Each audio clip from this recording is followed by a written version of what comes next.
இந்த காணொலி காட்சி ஒரு மிகப்பெரிய அளவுல பிரம்மாண்டமான அளவுல நிதி அமைச்சர் தலைமையில இன்னைக்கு நடக்கிறதா, இன்னையில இருந்து நாளை வரையில முழுசா நடக்கிறதா ஒரு ஏற்பாடு. அதற்கான பல லட்சங்களை செலவு பண்ணி மேடை அமைத்து எவ்வளவு ஏற்பாடுகள் செய்துட்டு இருந்தாங்க.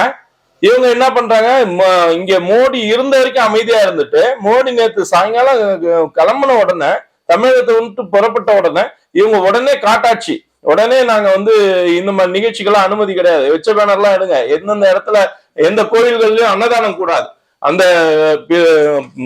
12 மணிக்கான சிறப்பு பூஜை கிடையாது, அயோத்தி ராம ஜென்மபூமிக்கான சிறப்பு பூஜை கிடையாது. என்ன மாதிரியான இது? இந்து தமிழ் மீடியா நேயர்கள் அனைவருக்கும் வணக்கம். இன்றைய அரசியல் கள நிலவரம் குறித்து பேசுவதற்கு நம்முடைய பாஜகவினுடைய நகர முன்னாள் தலைவர் திரு தாமரை யு ஜெகதீசன் அவர்கள் இணைந்திருக்கிறார். அவரிடம் பேசுவதற்கு நிறைய இருக்கிறது, வாருங்கள் அவரிடமே பேசுவோம். ஜி வணக்கம். வணக்கம்.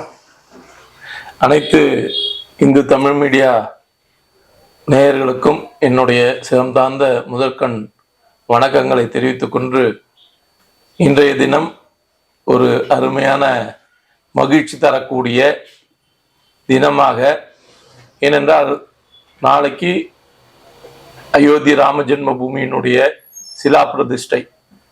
அதுக்கு முன்னால நாம இன்னைக்கு அமர்ந்திருக்கிறோம். ஜெய் ஸ்ரீராம். முதல்ல ஒரு சின்ன குறிப்பு மட்டும் சொல்லிடுறேன்.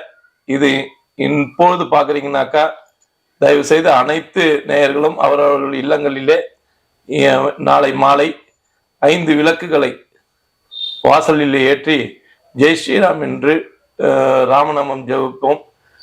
இல்லம் சுபிக்ஷமாக, நம் நாடு செழிக்க, மக்கள் வளம் பெற இந்த உற்சாகமான திருநாளை கொண்டாடுவோம் என்று கேட்டுக்கொள்கிறேன்.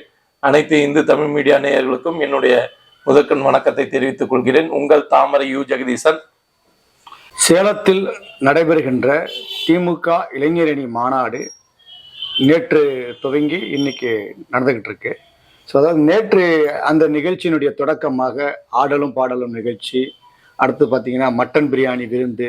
ஸோ இந்த இளைஞரணி மாநாட்டில் பார்த்தீங்கன்னா அந்த லைட்டிங் ஷோலாம் காமிச்சிருந்தாங்க ட்ரோன் மூலமாக. அதில் பார்த்தீங்கன்னா ஈவேரா, அண்ணாதுரை, கருணாநிதி, ஸ்டாலின் அவர்களுடைய அந்த மின்விளக்குகள்லாம் காட்டப்பட்டது.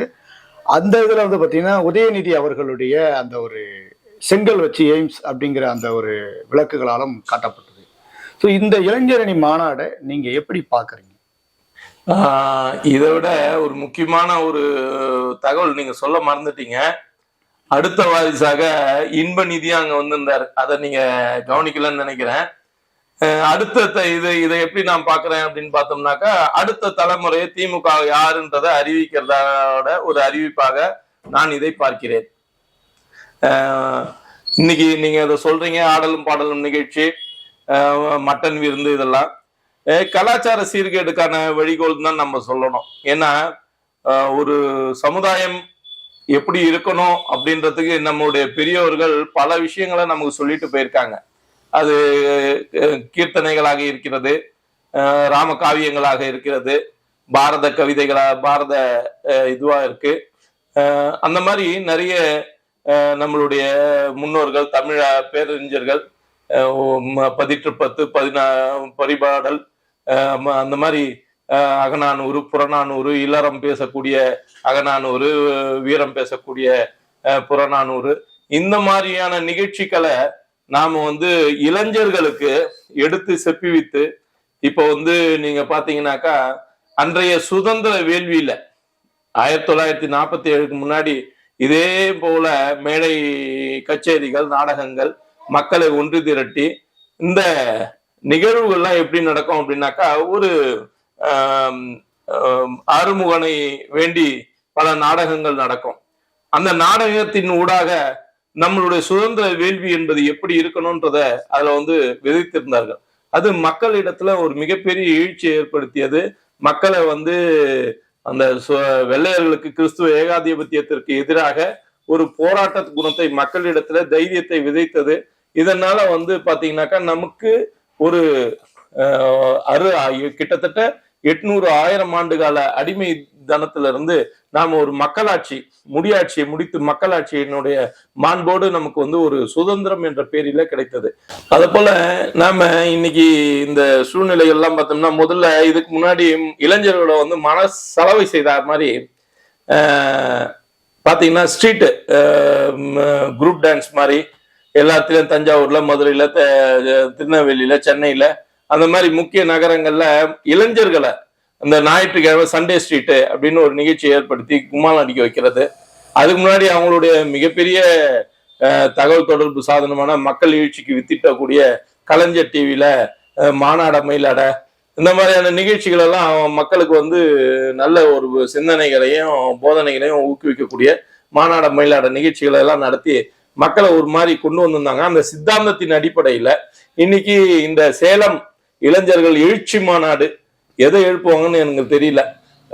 அந்த இடத்துல நாளைக்கு ஒரு தேசமே வந்து கிட்டத்தட்ட 600 ஆண்டு கால அந்நிய பிடியில் இருந்த ஒரு நம்மளுடைய ஒரு ஒரு இஸ்லாமியனுக்கு எப்படி மெக்காவோ, ஒரு கிறிஸ்தவனுக்கு எப்படி ஜெருசலேமோ, அதே போல ஒரு வைணவத்தை ராமனை நம்பக்கூடிய அத்தனை இந்து சமுதாயத்திற்கும் நம்மளுடைய அயோத்தி ராமர் பிறந்த அந்த அயோத்தி என்கின்ற அந்த இடத்துல இருந்த கட்டுமானத்தை கோவில தகர்த்து விட்டு அங்கே ஒரு மசூதி என்கின்ற கட்டடத்தை கட்டினாங்க.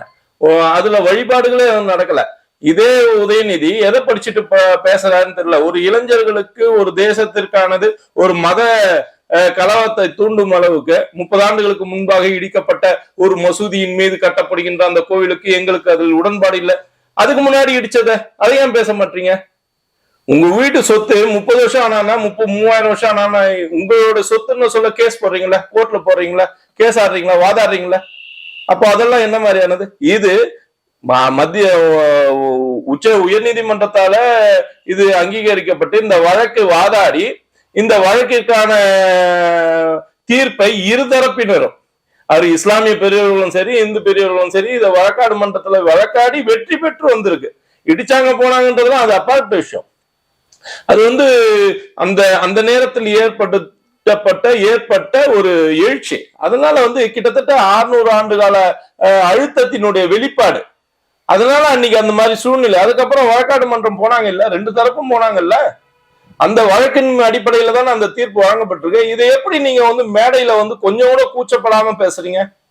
இன்னைக்கு அதே மாதிரியான ஒரு சூழ்நிலை காஞ்சிபுரத்துல அந்த நிகழ்வை ஒட்டி நடைபெற இருந்த அந்த காணொலி காட்சி ஒரு மிகப்பெரிய அளவுல பிரம்மாண்டமான அளவுல நிதி அமைச்சர் தலைமையில இன்னைக்கு நடக்கிறதா, இன்னையில இருந்து நாளை வரையில முழுசா நடக்கிறதா ஒரு ஏற்பாடு. அதற்கான பல லட்சங்களை செலவு பண்ணி மேடை அமைத்து எவ்வளவு ஏற்பாடுகள் செய்துட்டு இருந்தாங்க.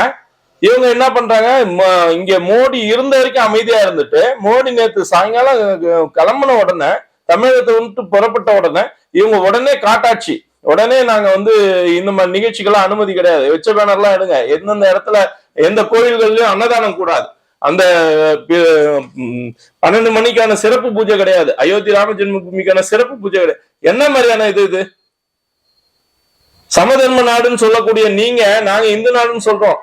இது வந்து இந்துக்களுக்கான நாடுதான். ஆனா நீங்க என்ன சொல்றீங்க, சட்டத்தின் மனு இது வந்து ஒரு எல்லா சமுதாயத்துக்கும் உரித்தான நாடு, எல்லா மதத்துக்குமான உரித்தான நாடுன்னு சொல்ல, ஒரு இஸ்லாமியனால 5 வேளை முழுமையாக பெரும்பான்மையாக இந்துக்கள் இருக்கக்கூடிய நாட்டுல வந்து பாங்கு ஓத முடியுது இல்லையா? ஒரு கிறிஸ்தவனால சண்டே எல்லா இடத்துலயும் போயிட்டு எல்லா மக்கள் இடத்துலயும் நோட்டீஸ் கொடுத்து மத பிரச்சாரம் செய்ய முடியுது.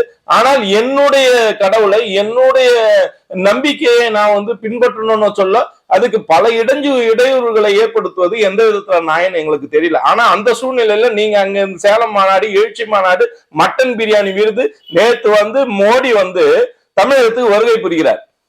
நம்மளுடைய உயிரோடு, உயிர் நாடியோடு, நரம்புகளோடு பிணைந்து இருக்கக்கூடிய பகுதிகளில் ராமன் எந்த இடத்துல எல்லாம் சென்று வந்தானோ, அது அந்த 13 ஆண்டு வனவாசத்தில எந்த இடம்லாம் போயிட்டு வந்தானோ அந்த இடங்களில எல்லாம் வந்து போறார். அவரு இங்க சென்னையில அவங்களுடைய கூட்டத்தை முடிச்சிட்டு ஸ்ரீரங்கம் போறாரு, கம்பராமாயணம் அரங்கேற்றப்பட்ட அந்த இடத்துல வந்து வணங்குறாரு. அதுக்கப்புறம் ராமேஸ்வரம் போறாரு, 22 தீர்த்த கிணறுகளில குளிக்கிறாரு, அக்னி தீர்த்த கடலில வந்து மூழ்கி வந்து 73 வயது ஒரு முதியவர். இளைஞரை போல் சுறுசுறுப்பாக 24 மணி நேரமும் 140 கோடி மக்களுக்குமாக சிந்தித்துக் கொண்டிருக்கக்கூடிய ஒரு மனிதன் இந்த தேசத்தினுடைய உயிர் நாடியாக, உயிர் மூச்சாக, அதோடைய மையப்புள்ளியாக இருக்கக்கூடிய ராமனுடைய கோவில் கும்பாபிஷேகத்துல அவர் மிக முழு மூச்சாக விரதம், 11 நாள் விரதங்க, கடுமையான விரதம். வெறும் இளநீர் மட்டுமே உணவாக எடுத்துக்கொண்டு வாழ்ந்து கொண்டிருக்கக்கூடிய ஒரு ஆத்மார்த்தமான ஒரு ஆத்மா எவ்வளவு இழிவுபடுத்துற மாதிரி நீங்க பண்றீங்க. மட்டன் விருந்து. ஆக மொத்தம் இளைஞர்கள் இந்து இளைஞர்கள், குறிப்பாக இந்து இளைஞர்கள் எந்த விதத்திலயும் திராவிட சித்தாந்தத்தை தான் ஏத்துக்கணும், இங்க கடவுள் நம்பிக்கை இல்லை அப்படின்ற கடவுள் மறுப்பு கொள்கைக்கு இது அச்சாரம் போடுவதாக இருக்கிறதாக தான் நான் பாக்குறேன்.